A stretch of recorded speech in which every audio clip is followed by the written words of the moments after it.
I got a question from a listener, Rolling Tide 22, man. Rolling Tide 22 hit us with another one. It says, hope you guys are doing well. Question for y'all. Any good stories about SOQ, SOY? And how do you feel about the Meritorious Advancement to E7 for Sellers of the Year? I hate it. Yeah. Damn, that was quick. Just word vomited. I hate it. Well, we can talk about it, but go ahead, Damon. I just got done wearing everybody's ears out. Yeah, well, man, like I guess from my experience, mine shared a couple of these freaking things, man. My only biggest thing, man, like we did it on the ships and we did it here, on shore duty. The problem I got, man, when I get there and it's so many points, it's the point system is the only thing that gets me. I like doing it because of the fact that it freaking it can help sailors to try to who's the best, like who's the top sailor or whatever the case may be, and you can tell when they walk in and who's confidence, who's this, how they do their boardmanship and all this type of stuff, right? I like doing it. I like seeing them put on a show or whatever the case may be, right? But my whole biggest thing is, man, when I was at this one board I was chairing, I was looking at the point system, and I'm not all, and they picked me out. Okay, you're a senior chief, you want to go, you're gonna chair this one, right? I'm like, okay, I chair it, whatever.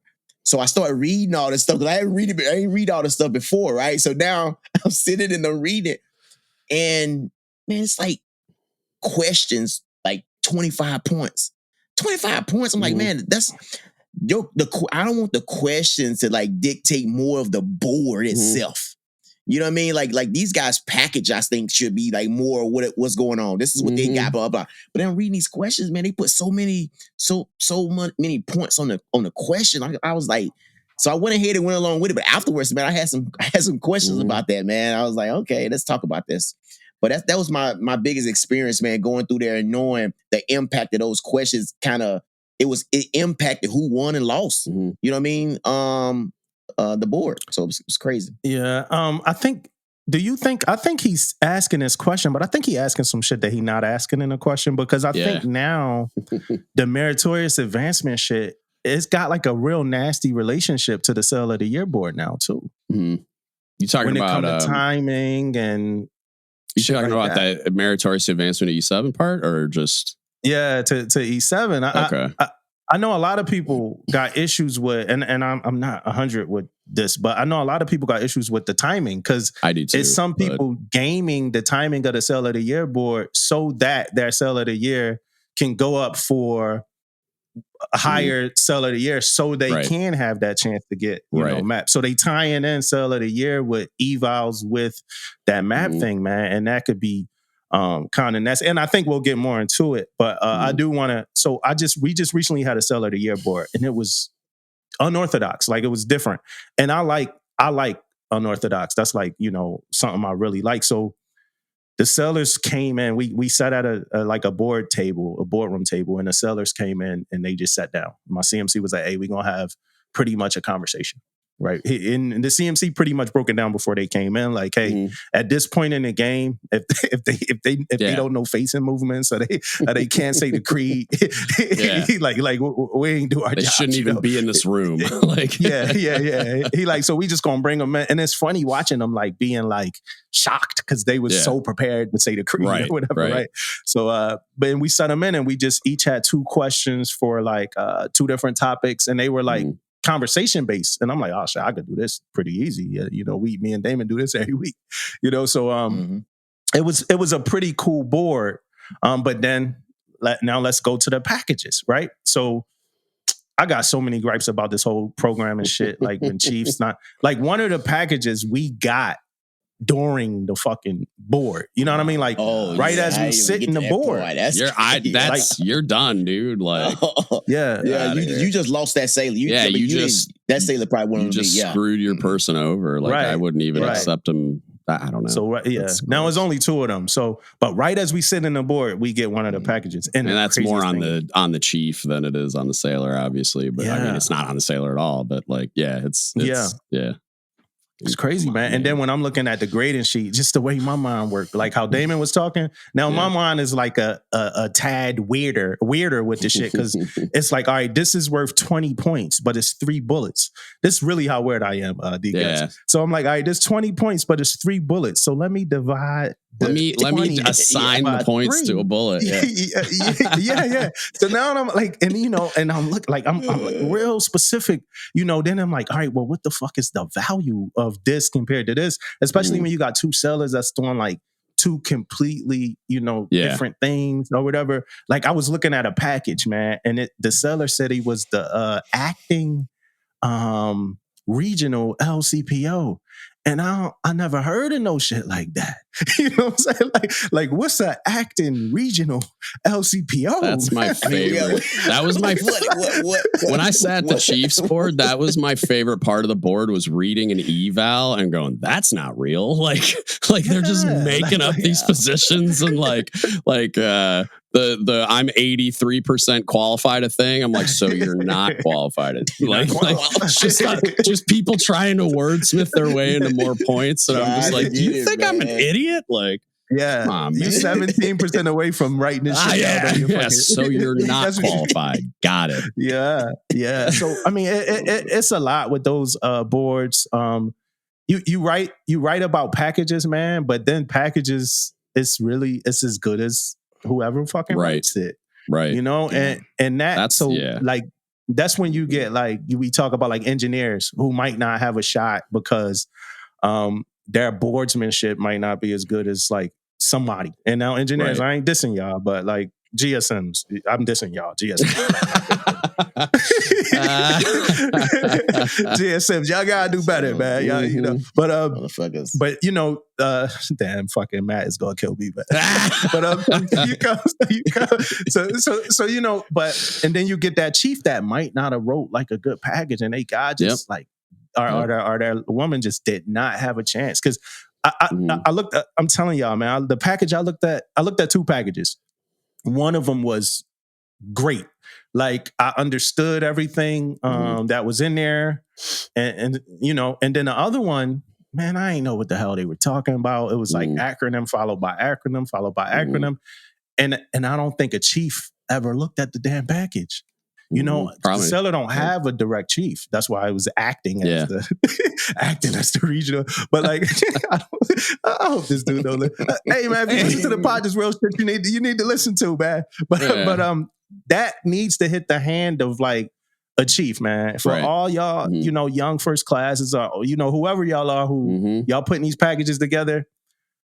No matter what y'all think or feel about whatever in the mess, give that shit to a chief, because the chief speaks a language that other chiefs, like, for instance, when I'm writing a package, because I was going through this shit too. I'm kind of long-winded all over the place with this shit. But as I'm reading a package, I'm like, yo, if I'm writing a package, I'm writing whatever that electrician does so that a CS like DGUTS can understand like the weight of whatever that electrician does. Hey, I'm a pretty high level CS, bro. All right. Yeah. Well, our DC man like Damon can understand the weight of whatever. That, and that ain't that ain't like I'm a pretty high level. but because this shit got to be understandable. I can't be saying like this on this terminal board and all like that. It's like, come on, y'all. Because when I read a package, I just want to understand what I'm looking at. If it ain't no chief to represent, that seller. So packages are very important. So I say all that to say, packages are very important. I think the questions, we talked about this last year, but if you don't know the answer to your question, like I feel like, man, like for chiefs, man, if you don't know the answer to your question, don't ask. Don't ask. I hope you got that in the board. If that's that big of a problem, we need to reevaluate everything. Bro. Jesus. Y'all don't think it's people out there that's asking questions? I'm sure. I can't think of a ton of examples. It's written down, bro. Where like they don't know it. I hope they got it written down. No, but I mean, Yeah, no, but if you didn't come into this, I'm talking about like how you much Googled of this something research, and like, this is gonna be a good question that I didn't know 17 I'm seconds bust ago. their ass. Yeah, I'm gonna bust their ass with this shit here, man. Make it tangible. Another thing that my CMC was about these open-ended questions that we could touch on both program elements, but also get the seller's opinion about like certain shit. So that was good. The other part of his question we could talk about after I get your thoughts on just SOQ, talking about SOI. on the Meritorious Advancement piece. Yeah, but okay, first I'll stay away from that for now. Then, so this is another one, man. I might get a little long-winded. I even wrote down like an episode. I'm gonna do an episode on naval writing now because that's a great point. Is like, we need that. And it's something that I got so many on so many like big things along the way. I got really lucky with like I had a chief when I was in E5 that he was very insistent that we all knew how to write evals and we all knew how to write awards. And he spent a bunch of time with us because it was, part of it was the cook side of things on submarines is like we get underestimated, underappreciated, underrecognized a lot because our job is devalued in the submarine force quite a bit. Like you just get told you're stupid. What do you know? Because you're a cook, stuff like that. So he was very insistent that we all know how to do this for the reasons that you kind of like alluded to is if our evals aren't written the right way, letting everybody know the impact and this is all the things and this is what it means. And then when you get to those boards or you get to the like ranking boards, eval boards or award boards of the quarter boards, whatever, you're going to get left behind. Like you're going to get ranked and we're already fighting an uphill battle on submarines. So it's like you need to be really good at this. And so as you go through it along the way, it's like it's prevalent everywhere. Like, and I like my last cobb called me his secretary because I got so good. Like I'm all up in the correspondence manual, like the eval manual, the awards manual, like just learning how to do all these things, do it as best as I can. I learned a lot from a lot of different people along the way. I learned a lot from my experience at the Chiefs board because it just continues to elevate in importance as you go. And then there's a bunch of levels at which this naval writing thing, because of the way the system's set up, can bite you if you're not good at it. And it's like, it starts early with stuff like this, where like the awards boards and even like evals at the lower levels, like no one takes E4 eval seriously. Like, I mean, there's probably a couple aliens like me out there, but we always say like you're not writing the eval for the sailor, you're writing it for the board. But then everybody just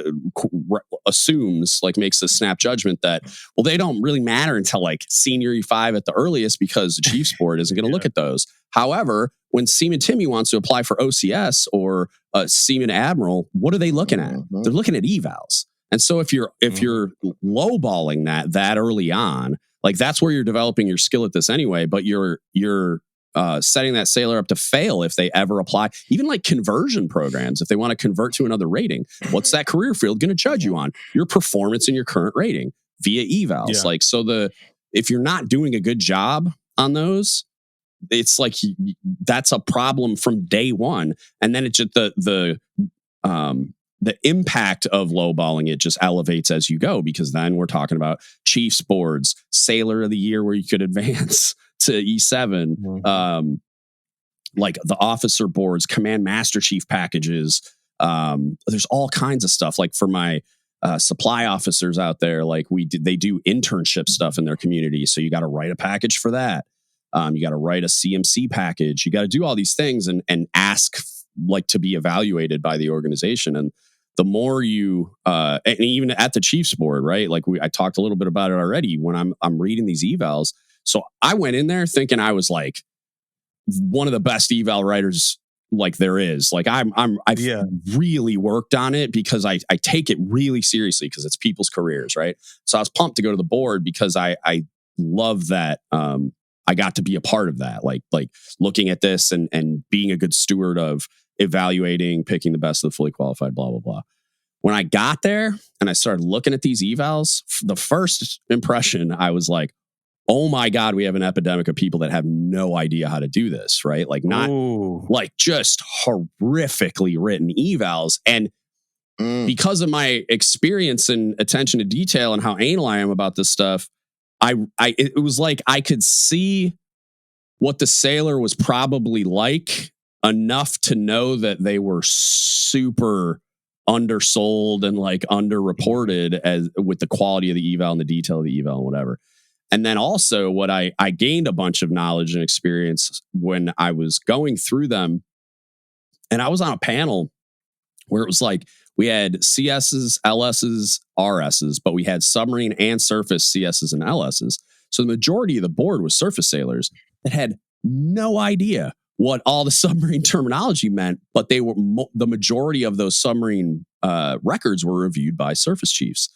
So it was like senior chiefs, master chiefs, but like like the first thing we did was we reviewed like when I reviewed RSs, I was like, huh? Like I didn't even know what an RS was. I knew what SHs were, and then I never knew they combined. And so like I'm like, you're gonna and like we did like when they were training me on how to grade a package and put a score on it and like so that we can rack and stack them, do the scattergram, blah blah blah, and like promote them. They're teaching me how to do it on a surface sailor's record. I'm like, so, and it was like a live thing. It wasn't like a fake record. It was like, I'm learning how to do this and I'm learning about RSs with my, shout out to my dude, Ron. He was the RS master chief and he's amazing. But like, I got a 10-minute brief from him and then it was like, go. And then it was like, if I got stumped, I could go grab Ron or there was another RS there and be like, what does this mean? Blah, blah, blah. But it's like, are you getting my best work? Is that RS getting the best review of his package or her package that they possibly can and getting the best brief in the tank? Because we brief every record in the tank now. So then I go in the tank and brief it. And I don't even know what half the stuff is, man. Like, so are they getting the best possible representation they can from me? No, not even a little bit. I'm more qualified to grade a submarine A-gangers package than I am like a surface CS's because there's so much crap on there like that. And I know it now, like by the end of the board, after reviewing thousands of records, I got pretty like, I know what an ATWO is now. I know what deck it is. I know what all this. So it's like but that stuff was all alien to me when I got there and they were having these packages. It was like surface sailor packages getting graded by guys like me and there was only 4 submariners there, and that was probably like a big year. Usually there's only 2. And then the submarine packages, most of them got graded by surface sailors. And so I'm just like, if you don't write like, so for us on submarines, a supply department chief is called a supply department enlisted advisor. And we abbreviate it SDEA. You probably don't even know what that is because you don't use that terminology. It's I'm a department chief. I'm a department LCPO. And now it changed the way I wrote evals after that because now I understood, there's a chance somebody that's not even in my warfare community, let alone my rate, grades my package. And you're not going to run into that at every panel to the degree that you did on ours, but it happens on a bunch of panels where you need to write those evals. Like I know that now, and some people know that because they've gotten training or have been in a board, but it's like, now I'm never going to write anything that specific. I'm going to write department LCPO because you guys know what that means. And I'm going to write, like the type of terminology, like you're saying with all the acronyms and you're like, I don't know what this means. If it's submarine specific, I'm going to explain it. And if it's a position that we have a unique term for, like leading CS is a thing that is universal in my rating, but leading chief petty officer is something that's universal to like anybody that's going to look at it, right? So like I can write in block 43 that you served as leading CS, but that primary duty block is going to say you were the LPO at sea, or it's going to say LCPO at sea, or it's going to say department LCPO, or something that anybody's going to recognize. So like for sailor of the quarter, sailor of the year, it's like I kind of like I won't rehash the whole thing, but I'm on board with what both of you guys said, but Damon went into it a lot. Like the grading criteria is absurd. The board being able to decide who wins is absurd. it's like, and evals do the same thing, because when you're sitting at a Chiefs board and you're looking at all these evals, it's like truth in reporting is the wild card that promotes people, like promotes the wrong people or doesn't promote the right people. Because all I can look at is evals and the field, like the field code documents in the OMPF. I can look at your Chiefs package and I can look at your PSR. That's it. That's all I have to decide whether or not this person merits being a Chief. And I'm checking boxes off of the enlisted career path. Yay or nay, is it on this piece of paper?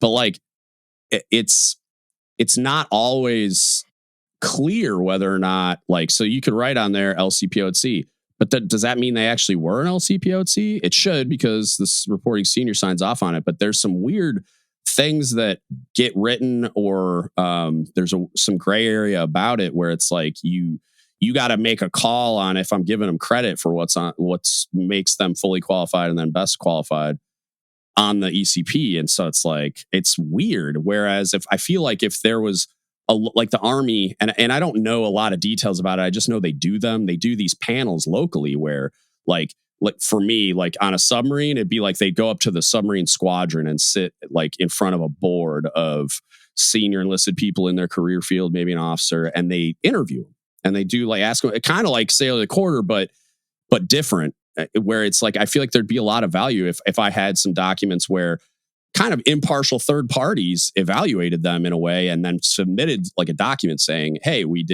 evaluated them, we asked them these questions, and then grade them it like in a bunch. Maybe it's like if we're going up for Chief, we're grading them on the Chief eval stuff, like mission, vision, guiding principles, like the deck plate leadership, hair, like, and I just think something else would add a lot of value and more accuracy.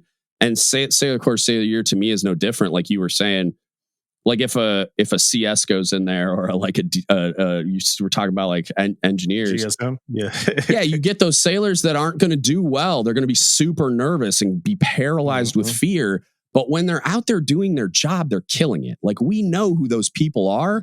So the board should be more of a formality than a deciding factor to me. Like I know who deserves to be Sailor of the Year.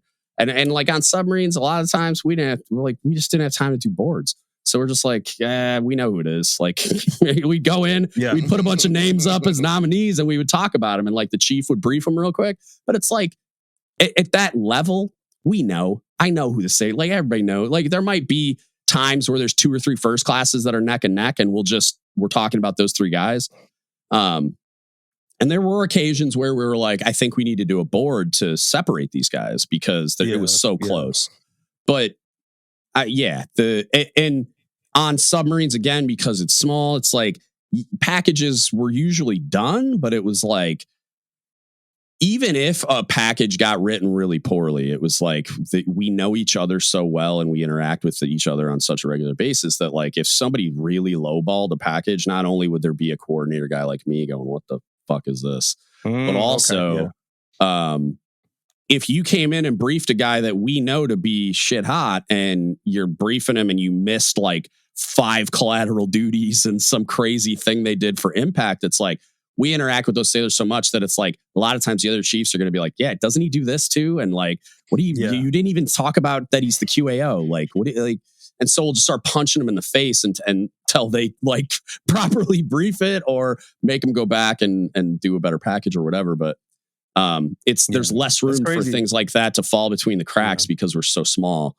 But I agree. I was actually going to ask that. Go ahead. What? I was going to ask that if y'all were prisoners to the packages, but you answered it. You just answered that. No, not really. No. And it's unique to our community though, I think, and our platform size, where I don't think that that's a solution to the problem at large that like Damon was talking about. I think that the board, and it's super archaic and outdated and not effective in my opinion. And I think there's a lot of sailors that get jaded by stuff like that, just like they get jaded by not advancing because, okay, like maybe I didn't murder the advancement exam, which I feel like I don't have a problem with the advancement exam. I have a problem with the advancement exam being basically the only thing, like, and besides like evals, and I know there's other things that factor in, but it's basically evals in the exam. And it'd be kind of cool if there was some other mechanisms that added to a fuller picture. And not to say that it's not important. Obviously, like the advancement exam is a measure of technical expertise, but so is your direct observation of your subordinates, like maintenance and their record of maintenance and how do they do on spot checks. And there's all these things, like they got called out on an inspection for being shit hot at their job and being a technical expert.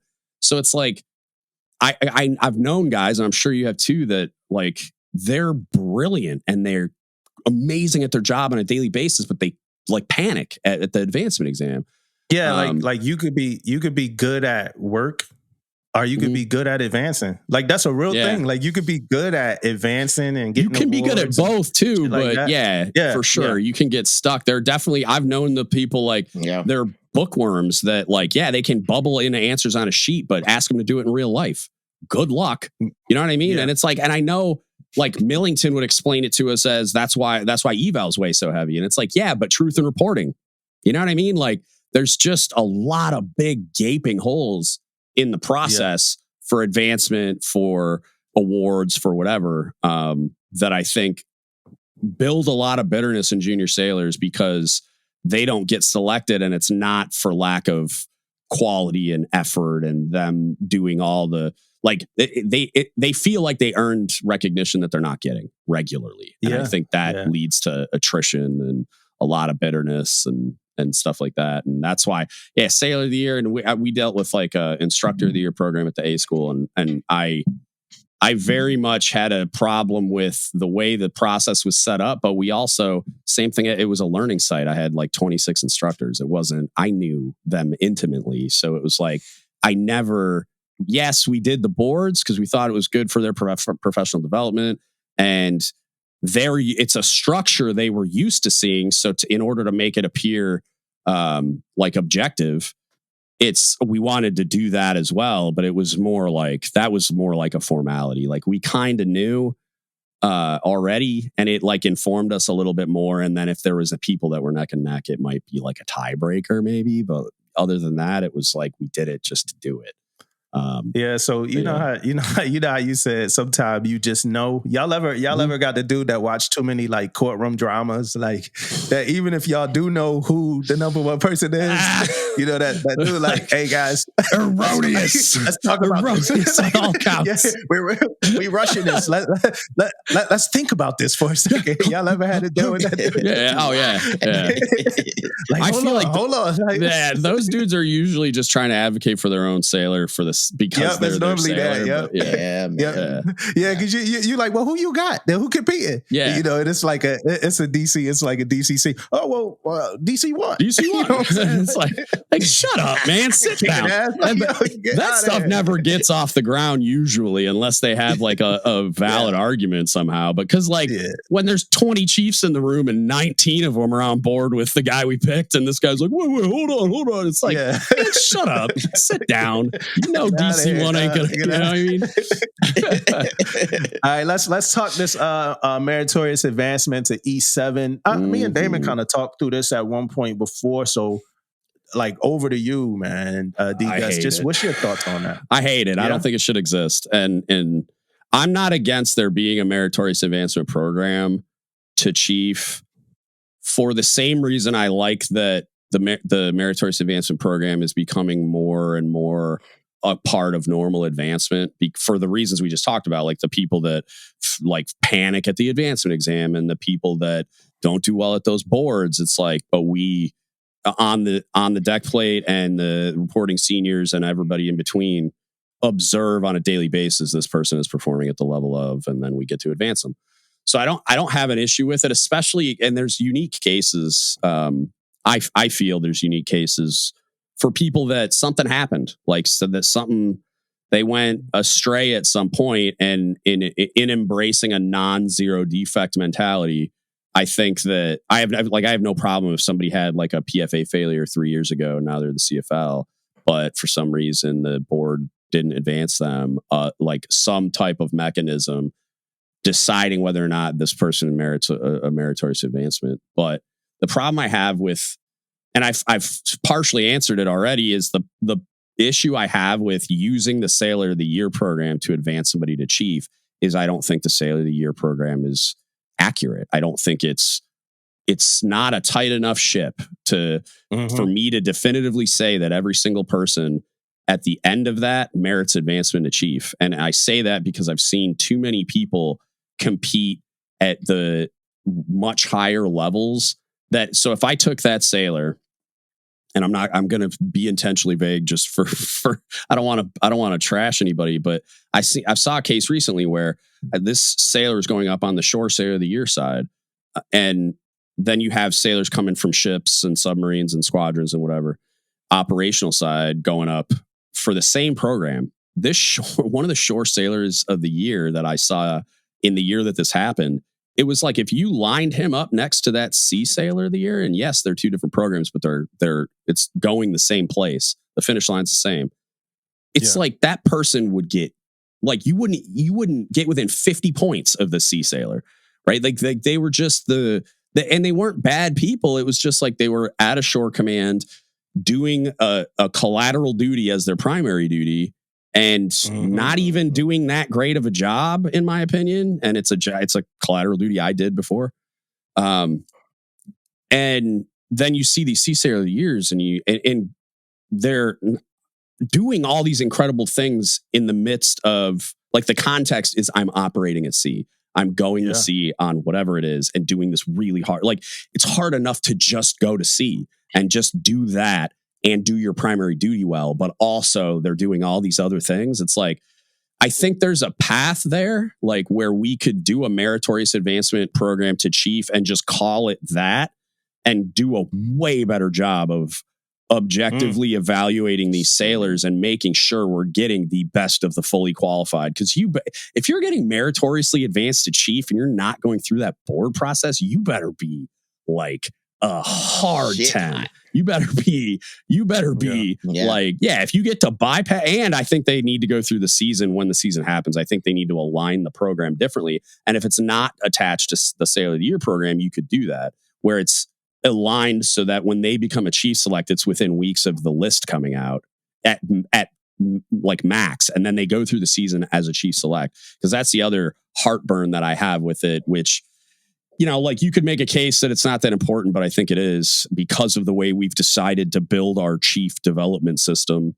Is they get pinned. They put on khakis and function as chiefs without ever having gone through the season and doing all the same things that we all do. So it's like, in my view, you're set up to fail. Like, and then I think, and if you guys know better, correct me if I'm wrong, or any listeners, feel free to correct me if I'm wrong, but I think they go through the season like khaki belt on and anchor, like they're wearing a Chiefs uniform already. And think about, like, that sailor, like, think about how awkward that is, and think about, like, how awkward it must be to interact with the rest of the mess at large. No, we know who you are. We know you didn't go through the season. We know you're not accepted. You know what I mean? And it's like, for all the, you know, like, all the faults that I talk about at length on my podcast, it's like, we're setting that person up to fail by trying to get them to exist within this organization that we've decided these are the norms and traditions and processes and whatever. And then we, like, turn it on its head in the Sailor of the Year. Like, we just completely, like, we don't need to do it for these guys. But it's like, why? Because they know how to do the Sailor's Creed really well in their shiny shoes and dress blues. Like, stencil. Got that stencil. But real quick question for y'all. Real quick question. Should the Sailor of the Year be the number one EP? Ooh. Well,